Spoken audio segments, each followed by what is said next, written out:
Hello people, welcome to Professor Benzene. This is Professor Benzene. Today we are discussing the third part of the solutions to NCERT questions of the fourth chapter for class 9th chemistry, structure of the atom. In this video we will discuss solutions to exercise questions 5 to 11. So let's begin. Fifth question is compare all the proposed models of an atom given in the chapter. तो तीन model हैं, Thomson's model, Rutherford's model और Bohr's model. Properties क्या है models की? Thomson model में बोला गया an atom consist of a positively charge sphere with electrons embedded in it. Thomson ने ये कहा कि पॉजिटिव चार्ज का एक स्फीयर है एटम के अंदर जिसके अंदर इलेक्ट्रॉन जो है वो गड़े हुए हैं, एम्बेडेड है. रदरफोर्ड ने ये बोला N atom consist of a positively charge particles concentrated at the centre known as nucleus. The size of the nucleus is very small as compared to the size of the atom. The electron revolve around the nucleus in well-defined orbits. मतलब कि atom के बीच में positive charge का एक sphere है जो कि nucleus है जिसका साइज़ एटम के कंपेरिजन बहुत छोटा है और बहुत सारा फ्री स्पेस है अराउंड द न्यूक्लियस जहाँ पर कि इलेक्ट्रॉन जो है एक वेल डिफाइंड ऑर्बिट में रिवॉल्व करता है अराउंड द न्यूक्लियस. बोर ने क्या बोला? There are only certain orbits known as discrete orbits inside the atom in which electron revolve around the nucleus. Electrons do not radiate energy while revolving. मतलब जो electron revolve हो रहे हैं around the nucleus inside an atom वो एक particular orbit, certain orbit है, उसी में रिवॉल्व होते हैं और अपनी ऑर्बिट में रिवॉल्व होते हुए इलेक्ट्रॉन्स एनर्जी रेडिएट नहीं करते हैं.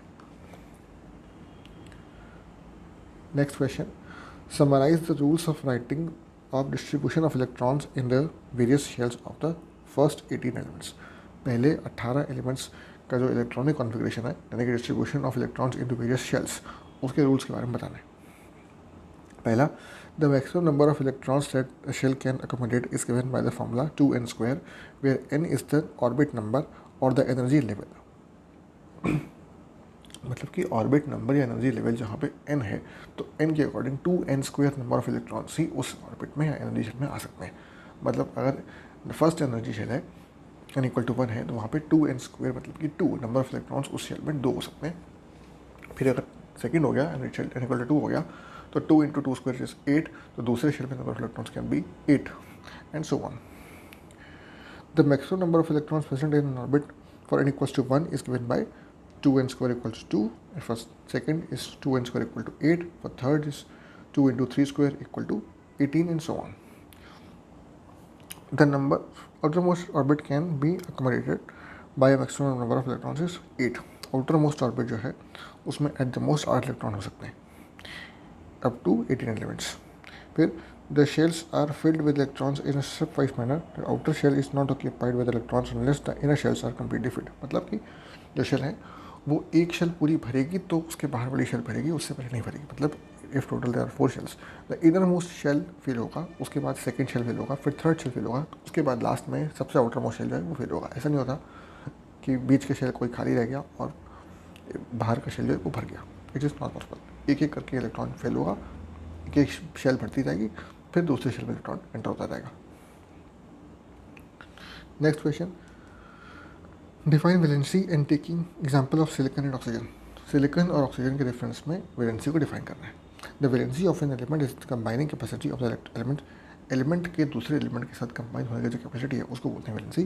The valency of an element is defined determined by the number of valence electrons present in the atom of the element. It is if the valence electrons in the atom is less than or equal to 4, then the valency of that element is equal to 4. For example, atom of silicon has 4 valence electrons, thus the valency of silicon is 4. अगर किसी भी atom के outer most shell में 4 या उससे कम electron है तो उतनी ही वैलेंसी होती है उस एटम एलिमेंट की. जैसे कि सिलिकॉन में 4 इलेक्ट्रॉन्स होते हैं तो सिलिकॉन की वैलेंसी 4 होती है. लेकिन अगर 4 से ज़्यादा इलेक्ट्रॉन्स होते हैं in outermost shell, valence shell में, तो फिर 8 माइनस नंबर ऑफ इलेक्ट्रॉन्स जो आता है that is the valency. Example, oxygen में आउटर मोस्ट शेल में होते हैं 6 इलेक्ट्रॉन्स, सो 8 माइनस 6 2. ऑक्सीजन की वैलेंसी जो है वो 2 होती है. Explain with example atomic number, mass number and isotopes. Isobar give any 2 uses of isotopes.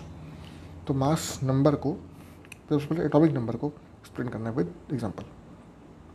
Atomic number क्या है? The atomic number of an element is the total number of protons present in the atom of that element.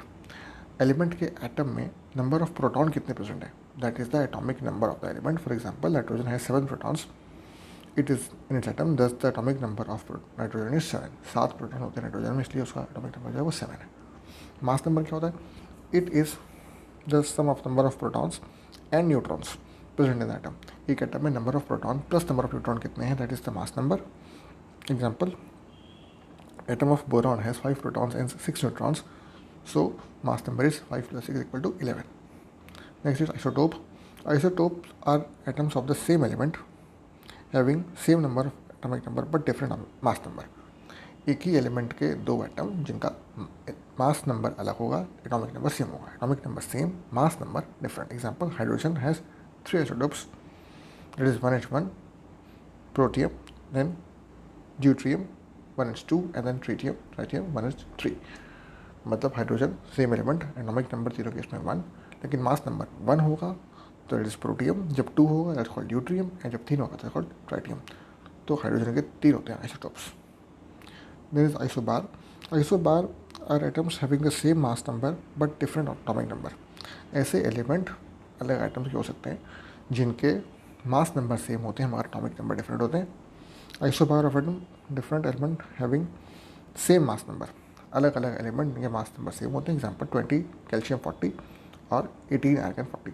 So argon का atomic mass 40, mass number 40, और calcium का mass number भी 40. Different elements, different atomic mass but same atomic mass. These are isobars. Two uses of isotopes. One isotope of uranium is used as a fuel in nuclear reactors. Isotope of uranium nuclear reactor में as a fuel काम करते हैं.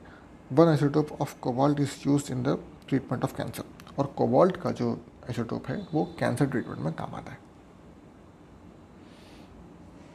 Next question, Na+ has completely field K and L shells. Explain. Na+ में K और L shell completely field है, ये explain करना है कैसे. An atom of Na has number of electrons 11. Its electronic configuration is 2,8,1. But Na+ ion has 1 electron less. इसलिए plus positive charge आ गया तो इलेक्ट्रॉनिक कम हो जाएगा. तो नंबर ऑफ इलेक्ट्रॉन कितना होगा Na+ में 10. अब 10 इलेक्ट्रॉन्स है, therefore 2 electrons in K shell and 8 electrons in L shell. So K and L shell जो है वो कम्प्लीटली फिल्ड है. और KL के बाद M शेल जो है, यहाँ पे 1 इलेक्ट्रॉन था in case of sodium. Na+ बनने के बाद वो इलेक्ट्रॉन निकल गया, तो K और L शेल 2 ही हैं और वहाँ पे 2 और 8 इलेक्ट्रॉन्स हैं total. And both are completely filled. Duplet और ऑक्टेट दोनों कम्प्लीट है. Next, if bromine atom is available in the form of से 2 isotopes 35Br79 which is in 49.7% and 35Br81 which is 50.3%. Calculate the average atomic mass of bromine atom. Bromine के 2 isotopes होते हैं 35Br79 और 35Br81. जो 79 वाला isotope है उसका abundance 49.7% है और 81 वाले का 50.3% है. तो इसके अकॉर्डिंग एटॉमिक मास क्या होगा ब्रोमीन का, ये निकालना है. एटॉमिक मास ऑफ ब्रोमीन, अब कोई भी सैंपल लेंगे उसमें 49.7% आइसोटोप होगा 79 वाला और 50.3% होगा 81 वाला. इसे निकाल लेंगे 79% ऑफ 49.7 प्लस 81% ऑफ 50.3. सम कर देंगे, we get 80.006 which is 80 units approx. So bromine का atomic mass जो है average which is 80 units. Next, the average atomic mass of a sample of an element X is 16.2. कोई एलिमेंट है X, उसका average atomic मास 16.2 units है. What are the percentages of isotopes 8x16 and 8x18 in the sample? अब अगर average mass 16.2 है तो 8x16 और 8x18 जो 2 आइसोटोप्स हैं उनका परसेंटेज क्या होगा, यानी कि रिवर्स ऑफ प्रीवियस क्वेश्चन. तो यहाँ पे हम ये देखते हैं, given average atomic mass is 16.2 of x, let the percentage of isotope 8x18 be y%. और दूसरा कितना होगा 100 - y%. तो 8x16 जो है वो हो जाएगा 100 - y. ये एक सैंपल में 100% में अगर हमें माना कि y% एक आइसोटोप है तो दूसरा 100 - y होगा. अब जो 18 वाला आइसोटोप है 18 मास वाला, उसका परसेंटेज अगर y है तो 18% of y plus 16 18 into y upon 100 which is isotope mass 18 plus isotope of mass 16 into 100 minus y upon 100 equal to 16.2 आ गया. यहाँ से सॉल्व करके y निकाल लेंगे विच इज़ इक्वल टू 10। अब y इक्वल टू 10 की वैल्यू पुट कर देंगे, so we get isotope X18 is 10% and X16 is 90%। तो दोस्तों इस वीडियो में इतना ही। अगर आपको वीडियो पसंद आया, अगर ये वीडियो आपके काम का था, प्लीज़ इसे लाइक करिए, चैनल को सब्सक्राइब करिए और इस वीडियो को अपने दोस्तों के साथ स्कूल में, कोचिंग में सब जगह शेयर करिए ताकि उन्हें काम आ सके। मिलते हैं अगले वीडियो में और क्वेश्चन के साथ बहुत जल्द। Thank you very much.